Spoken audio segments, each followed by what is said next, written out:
Welcome to World Chef Podcast. I'm your host, Ragnar Fredriksson, and this is World on a Plate. I'm very excited to introduce today's guest, is Chef Hussain Shahzad. He's the executive chef of Hunger in Hospitality, a company behind restaurants including Veronica's, the Bombay Canteen, Oberoi, and now a renowned restaurant, Papa's Bombay, which is a 12-seater chef's counter that was recently named the Times Magazine World's Greatest Places in 2025. So very impressed about that. Here I have with me Chef Hussein, who did his training at the Oberoi Group in Mumbai and spending time at 11 Madison Park in New York before returning to India and be a part of the rapidly evolving food scene. And since then, he's played a key role in shaping Hunger's Inc. restaurants. So let's just get started and hear about the exciting journey of Hussein. Hussein, welcome to the show. How are you doing?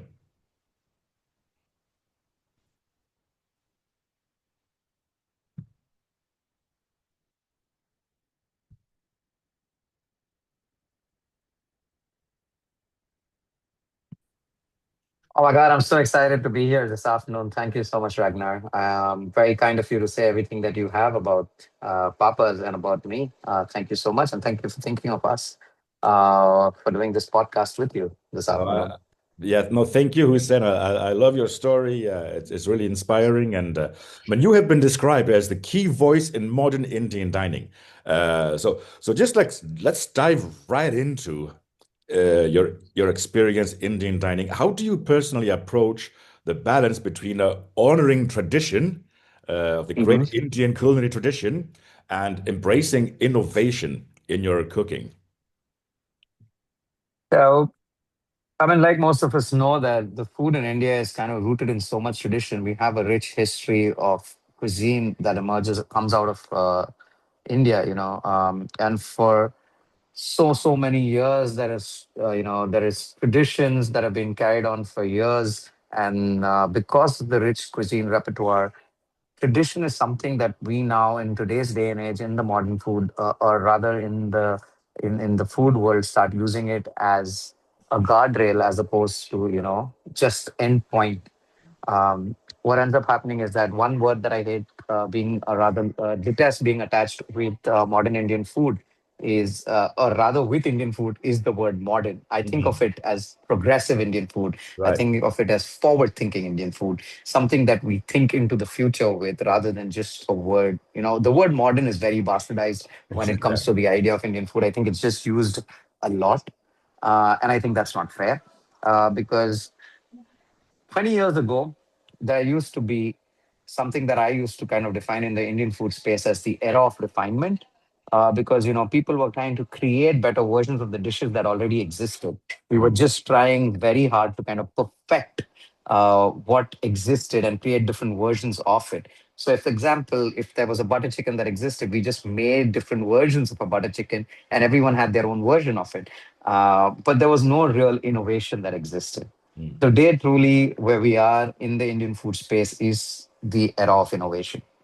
So today, people are looking, chefs alongside me and peers in the industry are looking at Indian ingredients a little differently. People are looking at ingredients grown in India a little differently. People are trying to see techniques that existed in the Indian cuisine repertoire a little differently. People are being able to take that, people are able to kind of elevate it and make it their very own. And I think that is what defines forward thinking Indian food in India today, because we've tried kind of broken the shackles of authenticity that kind of surround it, because authentic is a word that gets attached to Indian food very easily. And what is happening today is that we're breaking those shackles, and that's why I kind of try and describe the food that we do today as forward thinking and progressive as opposed to modern. Hmm. So that's amazing and very interesting because so you still want to showcase local produce, but through using more contemporary techniques and forward thinking recipes. So how do you go about? Can you give us some examples of that? Of course. So, like I said, the country is pretty diverse in its region. The country spans its length and breadth between across, different kind of geographical conditions, right? So, from the north, we're flanked by the Himalayas. We have the sea on three different sides. So, we have access to a lot of different kinds of produce, like from seafood to dairy. It's immensely available. The idea would be to kind of take something that hits a nostalgic note, something that kind of, say, for example, at Papa's. Now, let me just make it about a dish at Papa's that we do, because that I think defines Mm, what we want to do very beautifully. There is a particular unique cheese that comes out of India, which is called churpi. It comes from the northeastern part of our country, from the foothills of the Himalayas. It's a yak's milk cheese, and we use that to make a soup, which is reminiscent of a traditional soup that they make up there in the mountains, which is called tuppa. So we use the churpi, which is the axmal cheese, to make that soup, and then we bring into the foray two very important ingredients currently on our menu that kind of showcase the onset of winters in India, which is the baby peas that come from Rajasthan, from a particular village in Jaipur, and the turnips that come out of Kashmir. And now we take those two, we we sous vide the turnips, we cook them and brulee the turnips after. We take the peas, we roast them over open coals. We make almost a sort of a kosho, so to say, with local Indian citrus and chilies. And mm, we coat the peas in that, and we kind of bring back into the bowl with peas, turnips, and that particular soup. Now, there is nothing to say that this dish could have existed in the Indian cuisine repertoire, so to say, but it's just our take on it, which kind of blends different kinds of techniques that we've learned or I've learned along the way in kitchens, working from Eleven Madison Park to working in Copenhagen to being in India or just reading about them, and kind of utilizing Indian ingredients and bringing them to the forefront to be able to cook with. mm, So I think that is a beautiful example. Another example that kind of comes to my mind is that we do a pithivier of sorts, which kind of is a nod to my classical upbringing in the kitchens of Eleven Madison Park, where they would make a pithivier.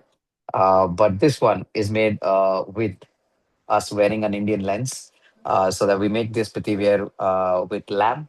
We layer it with lamb tongue and lamb, and then we bake it like you would bake a traditional pithiviya, but we serve it with an adapted version of my mom's nihari recipe, which is a curry that I grew up eating.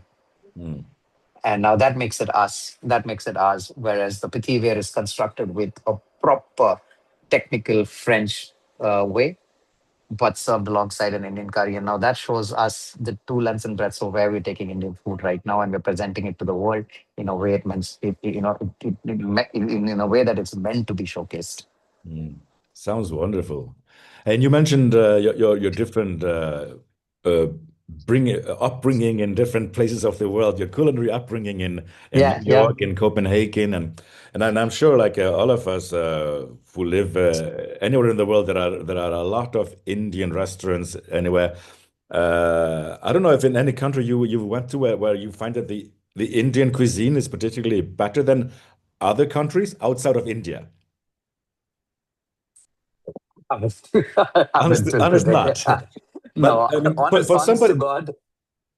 for somebody who never traveled to India and haven't really tasted the authentic food in India, but knows all the Indian food in all over Europe or America and the Western world, how is it different? And so, what is it that makes the authentic Indian food so special compared to when it's been uh, adapted to a foreign flavor? I think context is key, right? When Indian food travels abroad, it travels with certain amount of context. It gives you give it context to the country that you're actually cooking in. So, I mean, if you're cooking Indian food in London, you give it context to what the Londoners want to eat. Now, if you're cooking Indian food in Copenhagen, you would actually give it context to what the Danes want to eat and how they would like to eat it. Some people like it a little sweet, so you adapt the Indian recipe of what it is to the palate of the audience you're kind of circling it to or serving it to. I always give the example of a music concert. Like if you went to a Brian Adam concert and if he didn't sing the Summer of '69, you'd burn the ground to the place. So you have to pick your song based on your audience, right? Right. So it's probably the similar thing with food, right? Mm, So you kind of see, because there is a certain level of spice tolerance, there's a certain level of non-spice tolerance, mm, and it's largely that when Indian food earlier on traveled abroad, like the biggest peg that people were peg it on to get people's foot through the door was, oh my God, Indian food is so spicy. If you like spice, you got to come in through the doors and you got to try it. But that's not what Indian food really is. We just harped on the idea of spice because we wanted people to have a buy-in and come and see that our food was a little more than just cheap takeout food, and that's what we wanted people to come in for. And we use spice spice as a bait for them to come in. I don't think that is what Indian food is. And that is the large misconception that exists out of India, that Indian food is just spicy. No, it is a balance of different kinds of spice where there is, yes, chili to get in the heat. But at the same time, there is a beautiful amalgamation of spices that we use. And I always say this, that Indians are the masters of blending spice. Most countries in the world use a singular or a dual spice to, kind of create a recipe. In India, you could have a recipe that has 24 different spices going in, and it would just be very beautifully amalgamated into the recipe, where you can probably feel the nuance of every spice in every concurring bite that you take. Some spices hit waft the nose, some spices create aroma, some spices create depth, some spices create burn at the back of the throat. But that is what the Indians are good at. We're good at blending spices. And on an average, every day, an Indian home cook or an Indian housewife would be using different, say, at least 10 different spices in one home cooked meal, and Mm, you would feel that's normal. So what I mean, or what I think people can expect today when they come into India, is that there is a new age of Indian food that is dawning. There is a new age of Indian hospitality that's coming out, and I think that is what people can expect. India is diverse. India is very regional in the way it cooks. There is a vast history of colonization, so which means that there is so much that was left behind in our country. There was tons of ancient wisdom an emotion that was left behind in our country that existed for so long. And it's so layered in different ways. We have learned from all of it. We have taken it, we have adapted it, and we've made it our own. And today we're just ready to showcase it in the way that we feel is right. And I think that to me is the beauty of India today. To me, mm, that is the emergence of new age Indian hospitality today. mm. Absolutely fascinating. And because you talk about the new Indian food scene that is developing so fast and really is taking a special place in within India with all the tradition and heritage, that new scene. Let's talk about the restaurant Papa's, a very intimate restaurant, only 12 seaters, like a 12-seater chef's counter. Uh, Yes. and there's that creative culinary force behind the restaurant. What inspired you to create this type of concept and dining experience in India? Um, to largely say that this thing has Papa's as a restaurant has been in the works for almost 9 years before it Mm, came to life. wow. It was something when I left Eleven Madison Park back in the day. I think it was 2015 when I moved back to India. I always spoke to the co-founders Samir, Yash, and Floyd at that point, who was also my mentor. About one, I mean, you can extract a person from a fine dining kitchen, but you can never really extract fine dining from that person, can you? So I was at a certain point, I was really bored of fine dining. I wanted to do high volume restaurants, and hence I was at the Bombay canteen trying to do other things. But this thought never left me. It kind of resurged in different ways, shapes, and form, and I've been thinking about it together with them for almost 9 years. And then in the midst of COVID in 2020, we lost Chef Floyd to COVID, and that was a big blow. And he always wanted to do Indian food, fine Indian food, or he wanted to do Indian food that kind of presented it to the world, but with the soul of India, and a strong soul stamp of India. And for me, I think that was paramount. So when we saw this beautiful space, which was an 80-year-old bakery in the heart of Bandra, um, we couldn't think about anything else but to kind of make this a beautiful love letter to Floyd, because he had two major loves in life. One was bread, and the other one was fine dining. So downstairs, we opened this beautiful sandwich shop called Veronica's, which has the personality of a wine bar. And then upstairs is Papa's, which is this 12-seater chef's counter, which was built on the idea of a Singaporean shop house, so Mm, to say. So downstairs, the chef has his sandwich shop, and upstairs is the chef's dining room where he throws a dinner party 4 nights a week, where he has 12 people, 12 friends sitting across the counter, where we cook a meal for them, and we celebrate the philosophy of progressive, forward-thinking Indian food, mm, and it and at the same time shoulder the legacy of Chef Floyd. Because for me, a lot of people ask me why did you call it Papa's. The thing is that Floyd was lovingly called Papaji by me, Samir, and Yash, my other two co-founders, and the best way to honor it and for the place to have a lot more meaning, I felt that it was best, and we all collectively felt that it was best to call it Papa's, because he went from being a boss to a mentor to a friend and a father figure in all our lives very quickly. And Papa's means father. And that's exactly why the name Papa's. It's a great homage, and I can hear he was very important in your life. And we will talk maybe later about the mentorship and the importance of chefs you come across. Just back to your papa. Yeah, it's a really a great story from going from having a high volume to the a 12-seater. How does cooking in such an intimate setting change the way you think about this? Is there a storytelling in the menu? Is there a different relationship between the chef and the guest? And how do you create that atmosphere? Um, so today where Bombay is, I mean, Papa's is located in Bombay in a suburb called Bandra, and the way Bombay is today is it's an amazing, beautiful city that is full of adventure, full of excitement. The diners are very, very adventurous in Bombay today. They have traveled abroad, they have had these experiences abroad, and now they seek the same experiences back home. And that gives us an opportunity to come into the forefront, take Indian food, hold it by its neck, and be like, hey, all we want to do is to motivate you to think a little differently about what Indian food means to you today and what it will mean to you in the years to come. And that gives us an opportunity to say stories of where we are from, who we are, and where we want to be. And that kind of dictates largely the emotion with which we cook food at Papa's. Because most of the food that we make at Papa's is kind of rooted in tradition, rooted in nostalgia, rooted in experiences. But it is presented to you in a way which is almost surprising, playful, and mystical that helps you think about where Indian food could actually go. And it's that entire dining adventure that is very playfully Indian.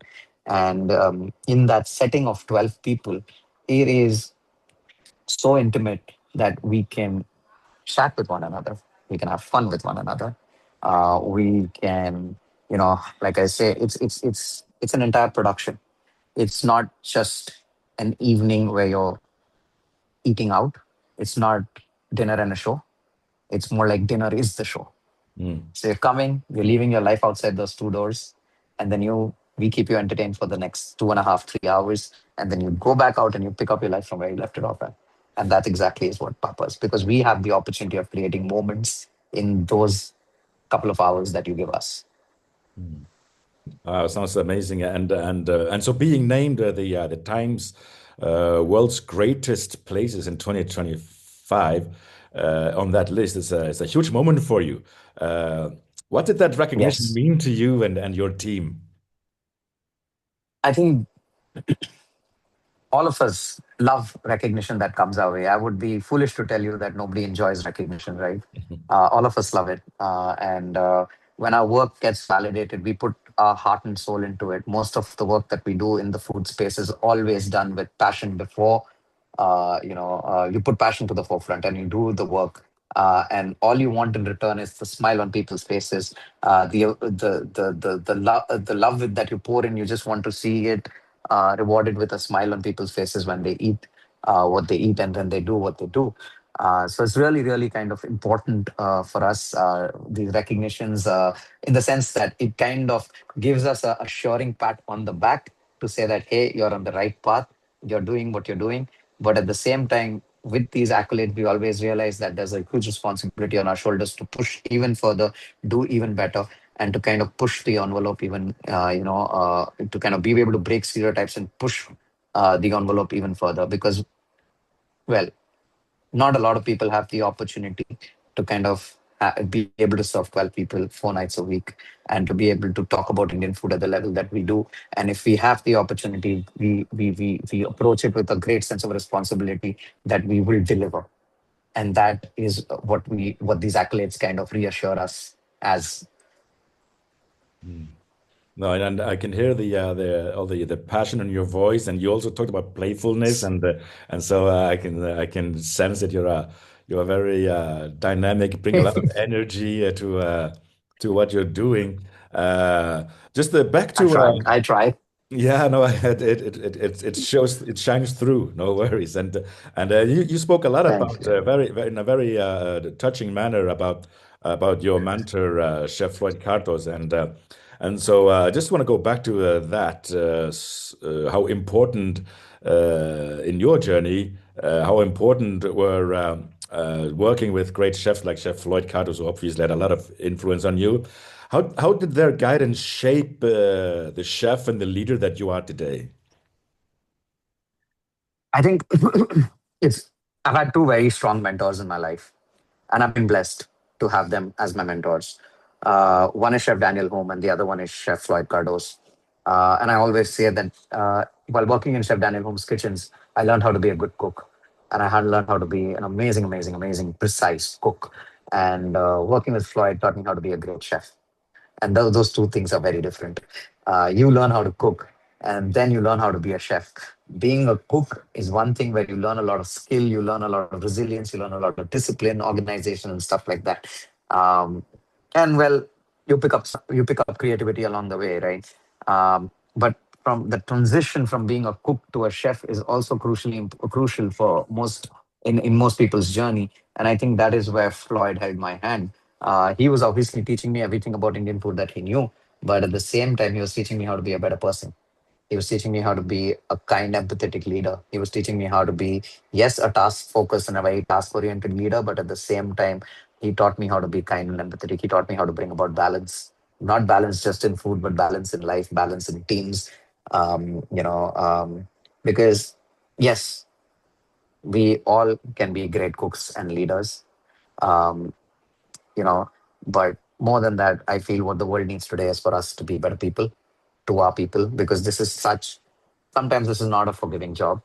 This is the long hours, the sacrifices in the name of glamour are not the best it might not be very fruitful in the long run, but just leaving an impact of being a better person is more than being like the best cook around, Mm. or making the best dish, or making the best duck.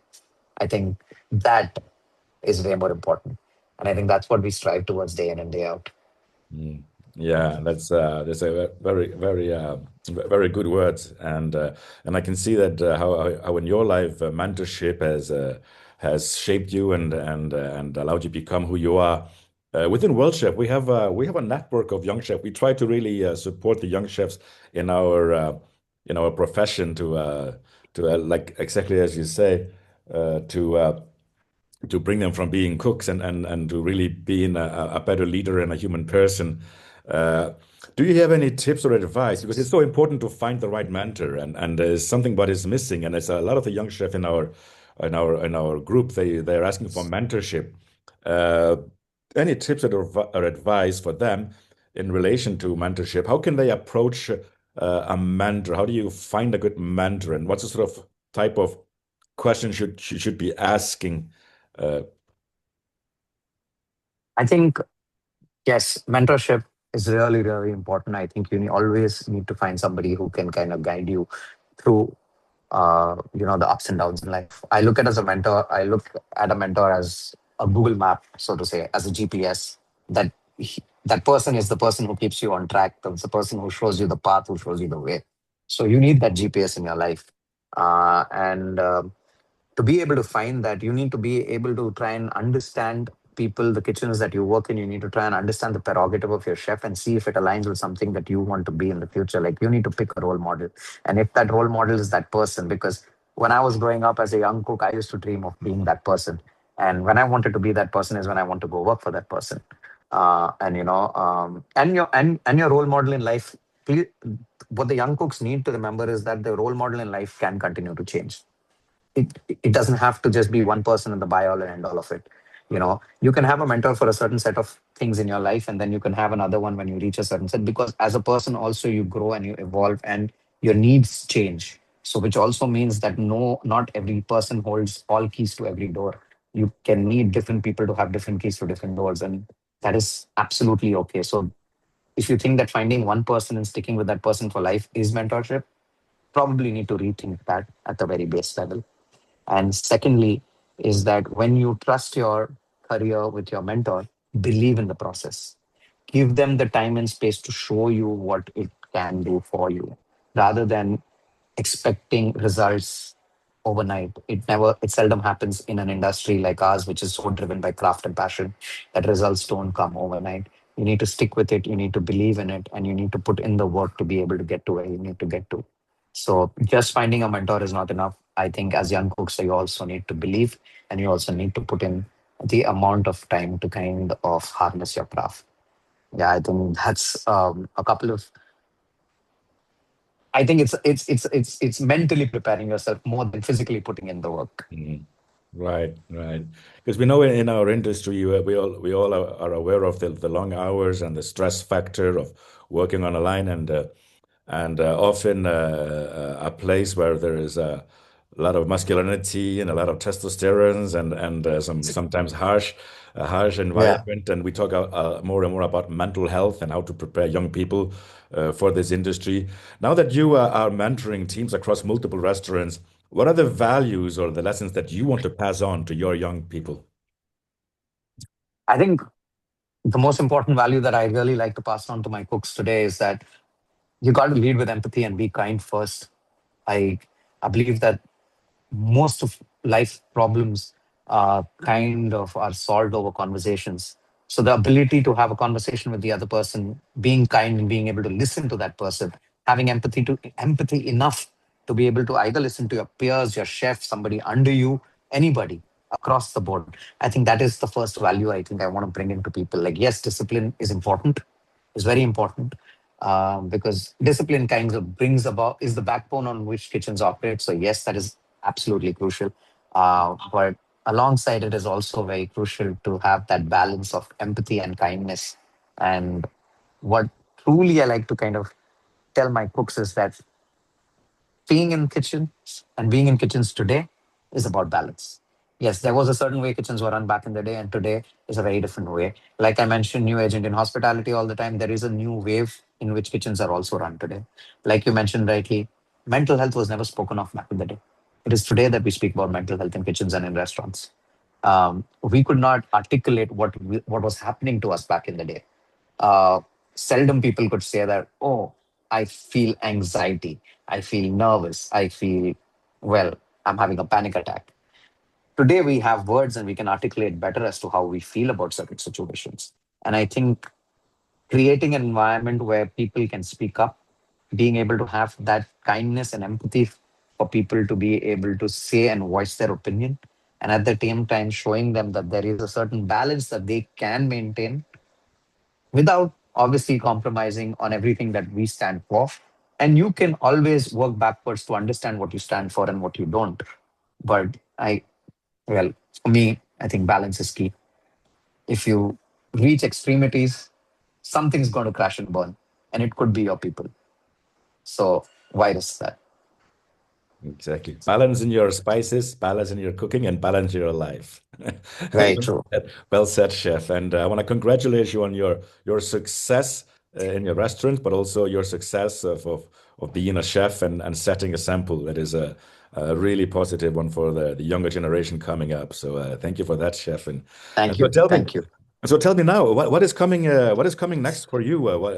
Any new plans ahead, or still developing what you have, like consolidating, or new projects?